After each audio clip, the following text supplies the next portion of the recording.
Most people think door-to-door sales is just about knocking on as many doors as possible. But the truth is, most door knockers fail before the door even opens. They stand too close, they sound scripted, they come off pushy. When I first started knocking doors, these are the things that I thought too. And homeowners can feel that instantly. The difference between someone who gets doors slammed in their face all day and someone who actually gets conversations and appointments usually comes down to how they approach the door.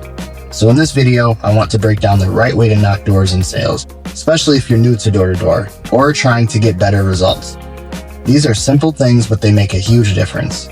Number 1, your approach before the door opens. The first thing most new door knockers don't realize is that the interaction actually starts before the door opens. When you walk up to someone's house, they might already be looking through the window, a door camera, or a peephole. So your body language matters more than you think. When you walk up to the door, don't crowd the entrance. Stand about a step or two back from the door so the homeowner doesn't feel like their space is being invaded. And keep your posture relaxed. Don't look nervous, don't stare aggressively at the door, and don't fidget around. Just stand there calmly like a normal person. Something as simple as a relaxed posture and a slight smile can immediately make you look more trustworthy.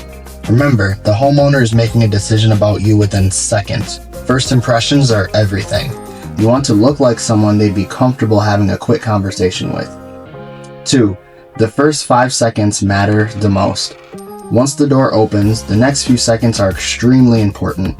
This is where a lot of salespeople make the mistake of jumping straight into a pitch. You've probably heard door knockers say things like, "Hi, I'm here with this company and we're offering ... The problem is the homeowner's defenses go up. "Hi, I'm here with this company and we're offering whatever it is." The problem is the homeowner's defenses go up immediately. Nobody likes feeling like they're about to be sold something. A better approach is to start with something simple and casual. So for example, "Hey, I'll be quick. I'm just talking with a few neighbors today." That kind of opener immediately lowers resistance because it doesn't feel aggressive or salesy. It feels like a normal conversation. Your goal in the first few seconds isn't to sell a thing. Your goal is to simply get the homeowners comfortable enough to keep talking to you. 3. Don't sound like a script. Another big mistake door-to-door salespeople make is sounding like they're reading from a script. Homeowners hear door knockers all the time. The second someone sounds robotic or rehearsed, people immediately tune out and get skeptical. Instead of memorizing a long pitch, focus on something natural and conversational. Talk like you would talk to your own neighbor. Use simple language. Short sentences work much better than long explanations. For example, instead of launching into a long speech about your product or service, you can ask a simple question.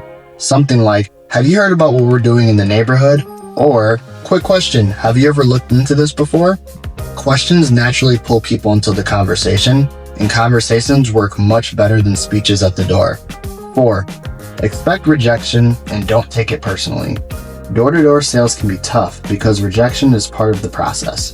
Some doors won't open, some people will say they're not interested before you even finish a sentence, and sometimes people will just shut the door altogether. But the key thing to understand is that this isn't personal. Most homeowners aren't rejecting you, they're rejecting the situation. Maybe they're busy, maybe they've had bad experiences with door knockers, or maybe it's just simply not a good time. The best door knockers understand that this is simply a numbers game.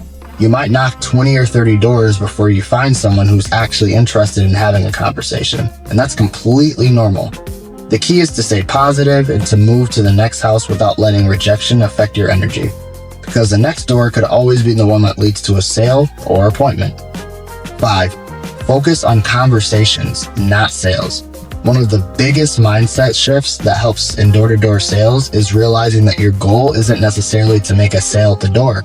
But conversations mean a lot more, so you should make that your goal. A lot of new reps feel pressure to close the deal immediately, but that usually creates tension in the interaction. Instead, think about the door as the first step in the process. If you build a little trust and have a genuine conversation, you're already ahead of most people who knock doors.